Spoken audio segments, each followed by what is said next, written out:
তাড়াতাড়ি পাতিলগুলো গুছিয়ে ঘরে রেখে এসো বউ। আকাশের অবস্থা বেশি ভালো না, যে কোনো সময় বৃষ্টি নামতে পারে। ঘরে যে রাখবো তার তো জোর নেই, নিজেরাই বৃষ্টি হলে থাকতে পারি না। যে করে হোক এই হাড়ি পাতিলগুলো আমাদের সাবধানে রাখতেই হবে। পরশু বটতলায় বড় মেলা, যদি হাড়িগুলো মেলায় বিক্রি করতে পারি তবে বেশ ভালো লাভ হবে। যদি হাড়ি বিক্রি করে লাভ হয় তাহলে কি এবার আমরা নতুন ঘরে থাকতে পারবো? হ্যাঁ মা, যদি সবগুলো মাটির জিনিস বিক্রি করতে পারি তবে এবার ঝড় বৃষ্টির আগে ঘরটা সারিয়ে নেব। কিন্তু বাবা, আমাকে মেলায় নিয়ে যেতে হবে, তারপরে চুড়ি ফিতা কানের দুল হার সব কিনে দিতে হবে। এবার বুঝো জ্বালা, মেয়ের বায়না পূরণ করতে করতে ঘর আর সারাই করা হবে না। আগে মেয়ে তারপরে ঘর। আচ্ছা মা, তোকে সবকিছু কিনে দেবো, তোর মা তোকে সাজিয়ে দেবে, আর আমি আমার রাজকন্যাকে দু চোখ করে দেখবো। তোমাদের বাবা মেয়ের আলাপ শেষ হলে তাড়াতাড়ি হাত নেড়ে কাজ করো, পাতিলগুলো আবার পোড়াতে হবে, বৃষ্টি হলে আর কিছুই করতে পারবো না। দুদিন পর রাস্তার ধারে খোলা মাঠে গ্রামের বটতলায় প্রতি বছরের মতো এবারও বড় মেলা বসলো। স্বপন তার স্ত্রী ও মেয়েকে নিয়ে মেলায় এলো মাটির জিনিস বিক্রি করতে। নিয়ে যান ভাই, নিয়ে যান মাটির বাসন, বাচ্চাদের মাটির হরেক রকম খেলনা, দুটো কিনলে একটা ফ্রি। নিয়ে যান, নিয়ে যান।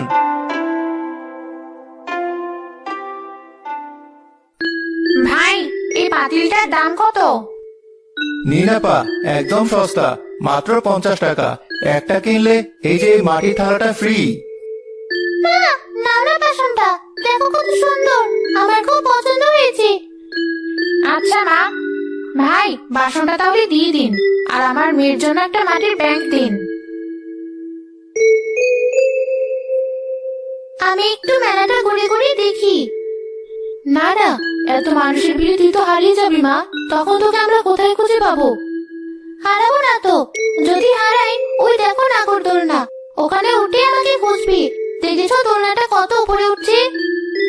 পাকনা পুরি একটা, তোর বাবার বেচাকেনা শেষে তোকে নাগরদোলনাতে উঠাবো, এখন চুপটি করে বসতো। না না, আমি এখনই উঠবো। বাবা, মাকে বড় নাগরদোলনাতে উঠাতে নিয়ে যেতে। গিন্নি, এই নাও 50 টাকা, মেয়েটাকে কিছু কিনে দিও, আর নাগরদোলাতে একটু চড়িয়ে নিয়ে এসো। নূপুর তার মেয়েকে নিয়ে মেলা ঘুরে ঘুরে দেখতে লাগলো। টিয়া চুরি ফিতা সহ বেশ কিছু জিনিস কিনলো।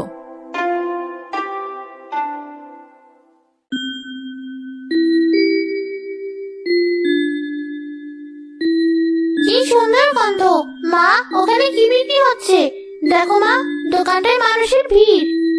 ওখানে ইলিশ মাছ বিক্রি হচ্ছে মা, মানুষ ইলিশ মাছের ঝোলের সাথে গরম ভাত খাচ্ছে। গন্ধ এত সুন্দর, না জানি খেতে কত সুন্দর। মা, আমাকে এক পিস ইলিশ মাছ কিনে দাও। সে কি কথা টিয়া, আমাদের মতো মানুষকে ইলিশ মাছ কিনে খাওয়ার সাধ্য রাখে? চল, তোকে এবার নাগরদোলনায় নিয়ে যাই। না, আমি ইলিশ মাছ খাবো। সব টাকা দিয়ে তো চুরি ফিতা কিনলি, তবে ইলিশ মাছ খাবে কি দিয়ে?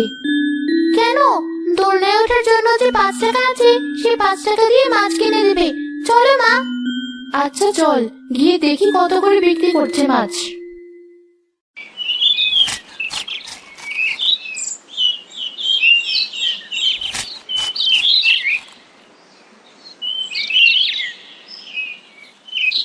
চাচা, কে বলছিস? তাড়াতাড়ি বল, দেখছিস না দোকানে কত ভিড়? চাচা, এই ইলিশ মাছের পিস কত করে? এক পিস 100 টাকা। খেলে টেবিলে বসে পড়, না খেলে দোকান ছাড়, মানুষের ভেতরে দাঁড়িয়ে থাকিস না। চাচা, আমাকে এক পিস ইলিশ দাও, আমি 5 টাকা দেবো। পাগল নাকি তুই? কোথায় 100 টাকা, কোথায় 5 টাকা? সর সর, দোকান থেকে সরে যা, যত সব ভিখারি তো দোকানে এসে হাজির হচ্ছে। টিয়া, চলে আয় মা, আরেকদিন তোর বাবাকে বলি ইলিশ মাছ খাওয়াবো। মা, এই মেয়েটাকে দেখে আমার খুব খারাপ লাগছে, তোমরা ওকে এক পিস ইলিশ কিনে দাও। পাগল নাকি তুই? 100 টাকা দিয়ে ভিখারিকে মাছ কিনে খাওয়াবো? টাকা আছে বলে কি মানুষকে সব বিলিয়ে দিতে হবে? এসব ভাবনা তোর মাথাতে কি করে আসে মিতু? তাড়াতাড়ি খেয়ে নি, না হলে কিন্তু মেলাটা ভালোভাবে দেখে শেষ করতে পারবি না। এখনো দাঁড়িয়ে থাকবে এখানে? চলে আয় এখান থেকে, তাড়াতাড়ি পা চালা, এখন আর নাগরদোলনায় যেতে হবে না, তোর বাবা একা একা সবকিছু সামলাতে পারবে না। বাবাকে বলবো আমাকে এখনই ইলিশ মাছ খাওয়াতে। আজ খেতে না পারলে রাতে আমার বমি আসবে না। খবরদার তো বাবাকে কিচ্ছু বলবি না। মানুষটা আমাদের মুখে দুমুঠো খাবার তুলে দেওয়ার জন্য দিনরাত পরিশ্রম করছে, তাকে মোটেও চিন্তা ধরাবে না। আমাদের মতো গরিবের ইলিশ মাছ খাওয়া শুধু স্বপ্ন, বাস্তবে ইলিশ খাওয়া আমাদের জন্য বিলাসিতা। কি ব্যাপার, তোমরা চলে এসেছো? সেই কখন ধরে অপেক্ষা করছি, এত দেরি করলে যে? মেয়েটা জানো তো কেমন, সারা মেলা ঘুরে ঘুরে দেখলো আর আনন্দ করলো। বেচা কেনে তো বেশ হলো দেখছি। হ্যাঁ গিন্নি, শেষ পর্যন্ত সব বিক্রি করতে পারলেই হলো। এক পাকড়া বিক্রেতার গ্যাস সিলিন্ডার ফেটে গিয়ে পুরো মেলায় আগুন ধরে গেল। প্রাণ হাতে নিয়ে অনেকে পালালো, কেউ বা প্রাণ হারালো। তখন তার বউ ও মেয়েকে নিয়ে সেখান থেকে কোনো রকমে দৌড়ে বাঁচল।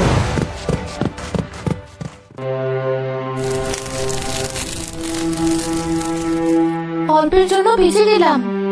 আমি যে বেঁচে থেকে মরে গেলাম গিন্নি।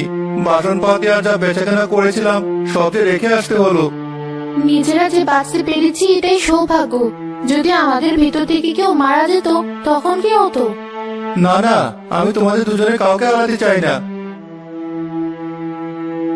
বাবা দেখো, আমি একটা হাড়ি এনেছি। তুই আবার হাড়ি আনলি কখন? এই একটা হাড়ি দিয়ে আবার তুই কি করবি?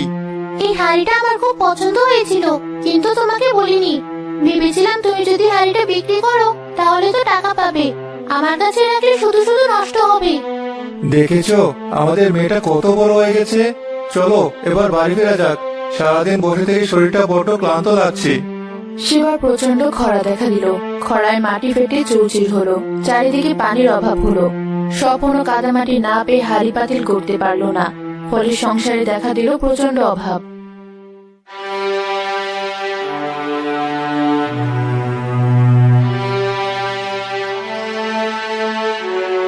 কোথাও কোনো দানাবানি কিচ্ছু নেই। কি দিব ওদের খেতে? সৃষ্টিকর্তা সহায় হও আমাদের। মা, আর কত সময় বসে থাকবো? বড্ড খিদে পেয়েছি। মা টিয়া, রান্না তো এখনো বসাইনি। আমি আজ রান্না করতে ভুলে গিয়েছিলাম। তুই বরং রাজুদের সাথে খেলতে যা, আমি রান্না হলে তোকে খেতে ডাকবো। মেয়েকে মিথ্যে সান্ত্বনা কেন দিচ্ছ? ঘরে যে কোনো খাবার নেই সেটাই বলো না। তুমি ঠিকই বলেছো, ঘরে কোনো খাবার নেই। ছোট্ট মেয়েটাকে যে আমি নেই কথা বলতে পারি না। বৃষ্টি না হওয়া পর্যন্ত তো আর কাদার ব্যবস্থা করতে পারবো না। পানির অভাবে পুকুর জমি সব খরায় শুকনো হয়ে রয়েছে। এই কদিন তো আর বসেও থাকা যাবে না। আমি বরং কোনো একটা কাজের ব্যবস্থা করতে পারি কিনা দেখি। আমার সেই হাঁড়িটা দাও মা, ওই হাঁড়িটা বিক্রি করে আমি সবার জন্য খাবার আনবো। ওটা তো তোর অনেক শখে হাড়ি মা।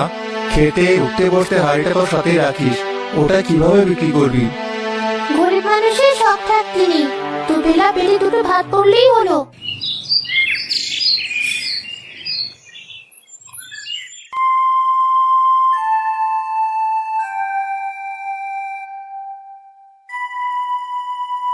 চাচা, তুই আমার দোকানে এসেছিস?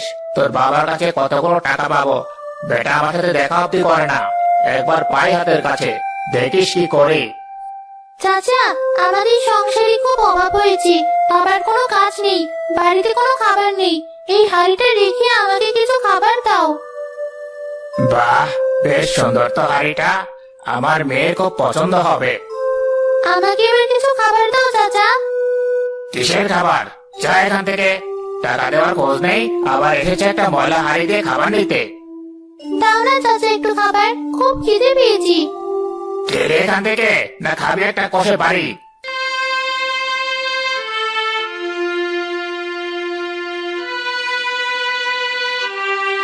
আমরা গরিব বলে সবাই আমাদের ছোট করে দেখে।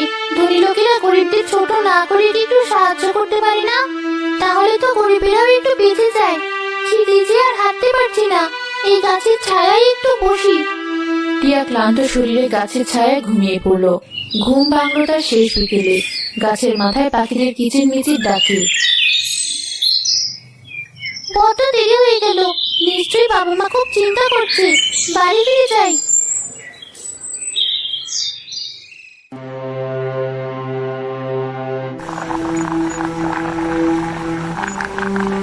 তোমার মেয়েকে নিয়ে চিন্তা করছিলে, ওই দেখো ফিরে এসেছে। মা টিয়া, এত সময় কোথায় ছিলি? হাঁড়িটা বিক্রি করতে বাজারে গিয়েছিলাম, কিন্তু ওই দোকানদার রফিক চাচা আমার হাঁড়িটি নিয়ে নিল, কোনো খাবার দিল না। হাঁড়িটির জন্য আমার খুব মন খারাপ হচ্ছিল, তাই ওই গাছের নিচে ঘুমিয়ে গিয়েছিলাম। রফিক আমার কাছে টাকা পাবে, তাই হয়তো এমন করেছে। তুই মন খারাপ করিস না মা, আমি তোকে আবারও ওমদেরকে একটা হাড়ি করে দেবো। আমাকে এমন হাঁড়ি বানিয়ে দেবে যেন সেই হাঁড়িতে ইলিশ মাছ চাইলেই পাওয়া যায়। আমার ইলিশ মাছ খেতে খুব ইচ্ছে করে। ঠিক আছে মা, তোর মা পাশের বাড়ি থেকে চাল ধার করে এনেছে, রান্না হলে খেয়ে নিস।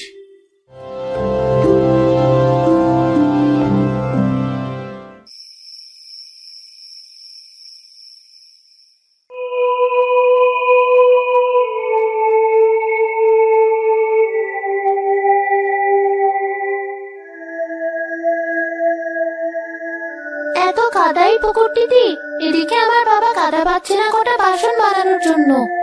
বাবাকে বলবো এখান থেকে কাদা নিয়ে যেন বাসন বানায়, তাহলে আমাদের আর খাবারের কষ্ট থাকবে না।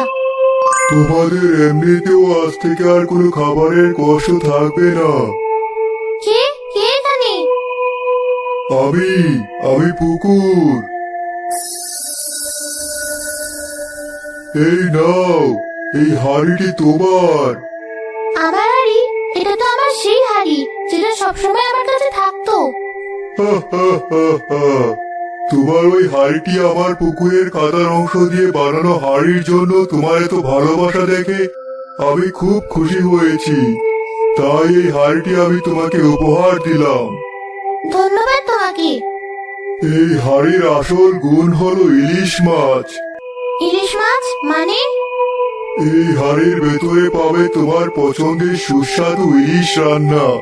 তোমরা সেই ইলিশ খাওয়ার জন্য বা তোমাদের পরিবারের অভাব দূর করতেও ব্যবহার করতে পারবে।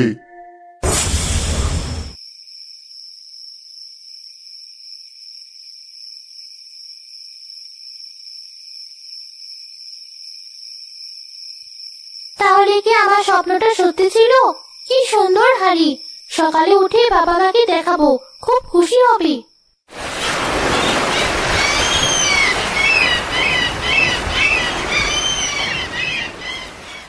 পরের দিন সকালে টিয়া হাড়িটি হাতে নিয়ে বাইরে বেরিয়ে এসে তার মা বাবাকে স্বপ্নের কথা খুলে বলল। কি বলছিস টিয়া? এটা ইলিশ দেওয়া হাড়ি? হ্যাঁ মা, আমি ঠিকই বলছি, কিন্তু এই হাড়ির ভেতরে তো ইলিশ দেখছি না। আমার যে খুব খিদে, গরম গরম ইলিশ হলে তো এক হাড়ি ধরেই খেতে পারতাম। দেখো, আমার স্বপ্ন ঠিক ছিল, কতগুলো ইলিশ। তাই তো দেখছি, আমাদের খাবারের জন্য চিন্তা করতে হবে না। আমরা ইলিশ আর গরম ভাতের দোকান দেব, দেখবে আমাদের আর কোনো অভাব থাকবে না। ঠিক বলেছিস মা, আমি তাহলে তাই করব। মা, তাড়াতাড়ি প্লেট আনো, আগে আমাদের খেতে দাও। আমি আজ অনেকগুলো ইলিশ খাবো।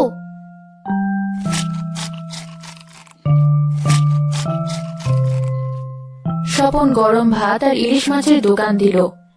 আমাদের এই হোটেলে শুধু বড় লোকেরা খাবে না, গরিব মানুষও খাবে। তুই আমার ছোট্ট একটা মেয়ে, অথচ তোর মাথায় কত বুদ্ধি, তোর পরিকল্পনাগুলো কত সৎ। আমাদের মতো গরিবদেরও ভীষণ ইলিশ খেতে মন চায়, তবে টাকার জন্য আর পরিবারের দিকে তাকিয়ে খেতে পারি না। তাদের এই সুস্বাদু ইলিশের কথা দূর দূরান্তে ছড়িয়ে পড়লে দোকানে ভিড় বাড়তে লাগলো। একটা সময় পরে তাদের অভাব কেটে সচ্ছলতা এলো।